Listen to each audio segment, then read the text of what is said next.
90-м годам прошлого столетия изменение климата, как повышение температуры атмосферы, так и силы и частоты неблагоприятных природных явлений стали столь явными, что мировое сообщество всерьез обеспокоилось. Прогнозы говорят о том, что нестабильность климата будет нарастать, и, увы, это не будет выглядеть как плавное и приятное потепление на 2-5 градусов за столетие, а все более резкие и неожиданные скачки и удары, выведенные из равновесия природы, что мы и наблюдаем.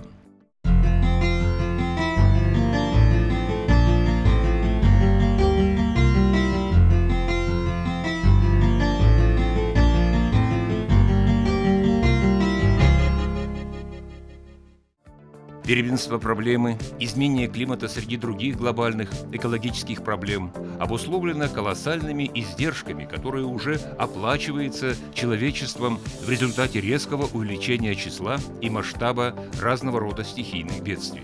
Испепеляющая жара, засухи, лесные пожары, наводнения, сели и оползни, недостаток питьевой воды и продовольствия, распространение ранее неизвестных заболеваний – вот далеко не полный перечень грозных проявлений тех последствий, к которым привели уже свершившиеся изменения климата на нашей планете.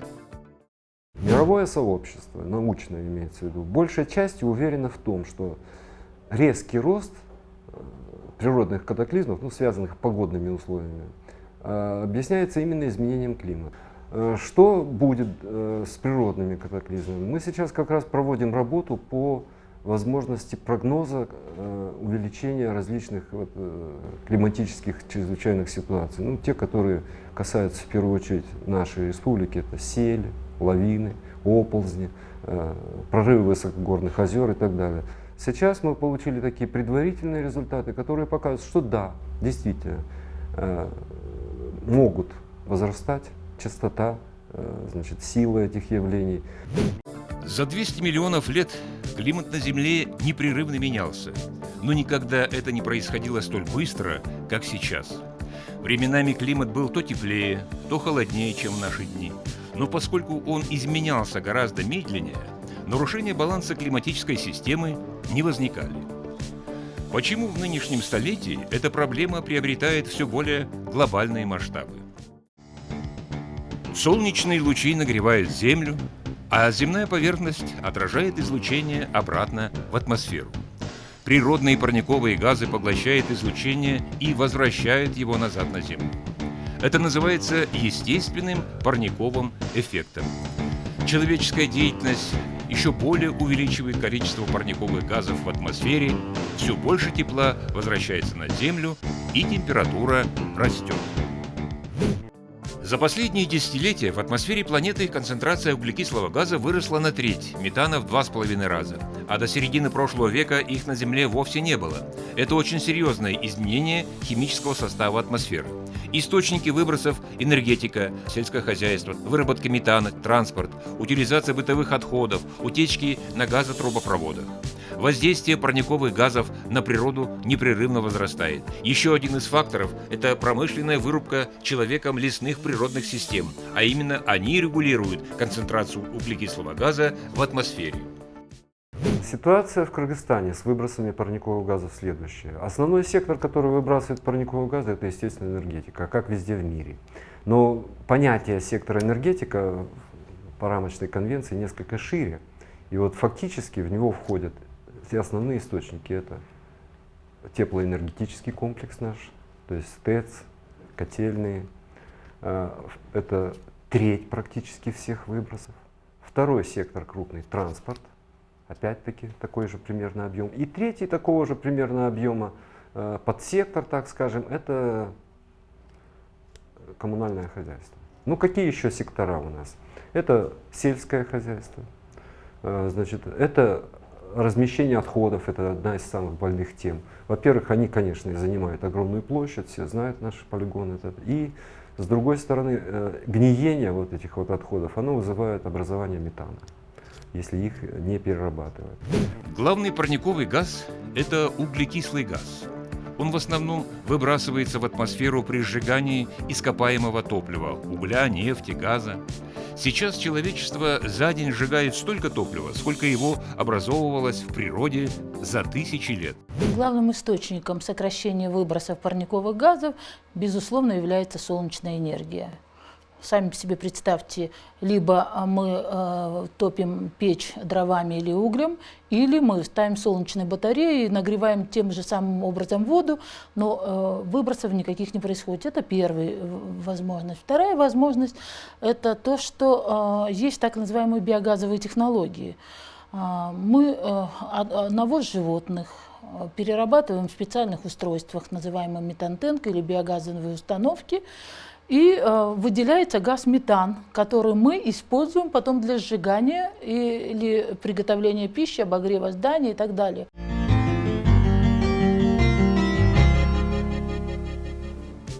Мировое сообщество, понимая все потенциальные угрозы глобального изменения климата, предпринимает ряд согласованных мер по адекватному реагированию на эту глобальную проблему. Межправительственная группа экспертов по проблеме изменения климата, учрежденная Генеральной Ассамблеей ООН в 1988 году, делает однозначный вывод. Разбалансировка глобальной климатической системы в результате человеческой деятельности является одной из главных причин наблюдаемых и прогнозируемых изменений климата. В 1992 году на конференции ООН по окружающей среде и развитию в Рио-де-Жанейро подписана рамочная конвенция ООН об изменении климата. В 1997 году принят Киотский протокол к ней, а в 2001 году – Марракешские договоренности. Кыргызстан присоединился к рамочной конвенции ООН в 2000 году, а к протоколу в 2003 году. В июле 2005 года был создан Национальный комитет по последствиям изменения климата. Его основными задачами является разработка и выполнение национальных и региональных программ по смягчению изменения климата. Основные правовые рамки для привлечения финансирования в рамках проекта МЧР – это Киотский протокол. Киотский протокол, почему, собственно говоря, в чем его такая значимость, что он определил круг потенциальных инвесторов и определил круг потенциальных продавцов на рынке. И вот этот потенциальные инвесторы – это те страны с развитой экономикой, у которых есть определенные количественные обязательства по сокращению выбросов.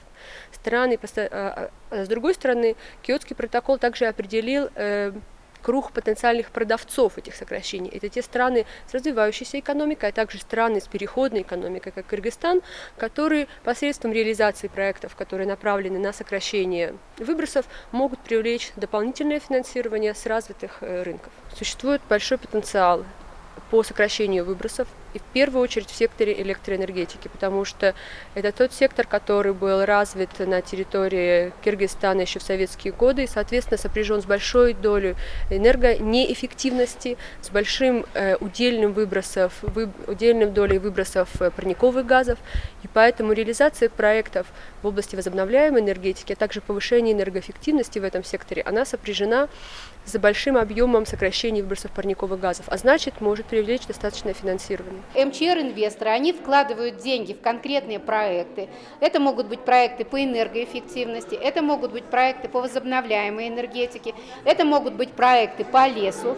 Сокращение выбросов, то есть они покупают сокращение выбросов, которое идет в зачет данной страны. Если у вас есть какой-то проект, предположим, у вас есть большая тепловая станция, вы собираетесь проводить модернизацию этой станции.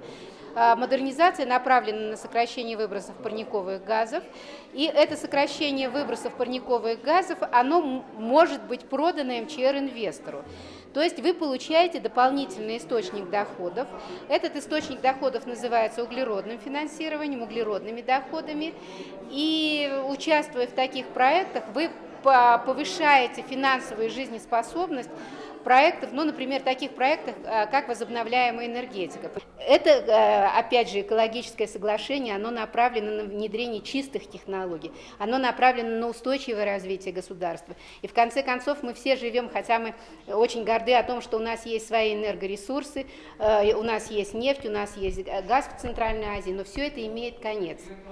И этот конец, он, к сожалению, достаточно близок. И если мы не будем использовать ту же возобновляемую энергетику и не думать сегодня о том, что будет послезавтра, даже не завтра, то нашим детям, они столкнутся с огромными проблемами.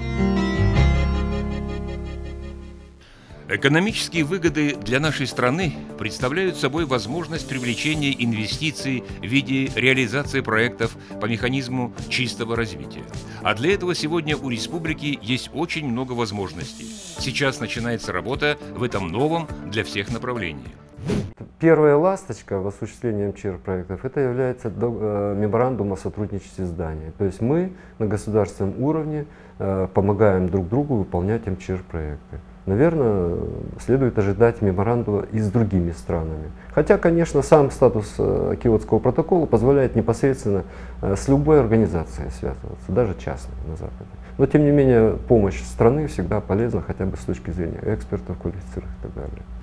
Ни для кого не секрет, что одной из мировых проблем является снижение выбросов парниковых газов промышленными предприятиями. Одним из таких промышленных предприятий на территории Кыргызстана и Бишкека является наша ТЭЦ. Существует несколько вариантов снижения выбросов парниковых газов. Можно рассматривать следующий вариант. Это улучшение технико-экономических показателей действующего оборудования.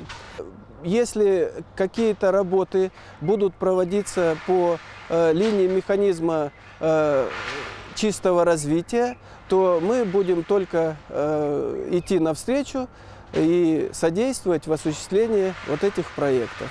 В Кыргызстане сегодня потенциал солнечной энергии достаточно велик. Да он и был и раньше в Советском Союзе велик. Мы знаем, что по солнечной энергии у нас в Иссык-Кульской области где-то около 3000 часов годового сияния. Это достаточно огромный потенциал, и грех его не использовать.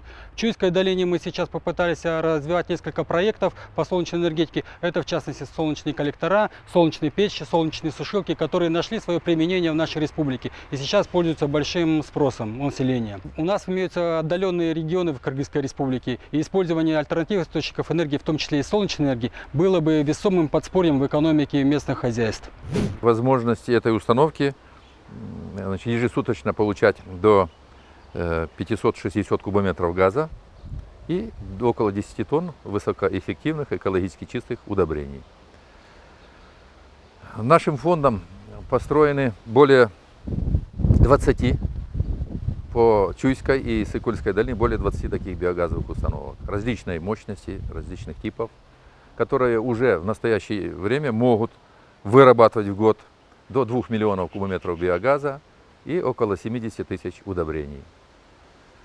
Потенциал, вообще республиканский потенциал накопления навоза позволяет получить в год около 200 миллионов кубометров биогаза. Кыргызстан горная страна, потенциал гидро составляет примерно 142 миллиарда киловатт-часов в год, используется только 10%. Во многих районах очень тяжело доступ к традиционной энергетике, и можно использовать малую гидростанцию. И вот если мы будем строить такие станции, то мы можем развитым странам Европы продавать квоты газа.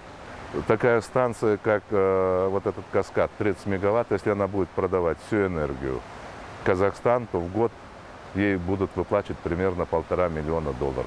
Потенциал всего Кыргызстана от таких гидростанций примерно около 6 миллиардов. Можно гораздо больше построить. Они быстро строятся, быстро окупаются, меньший риск, чем большие станции.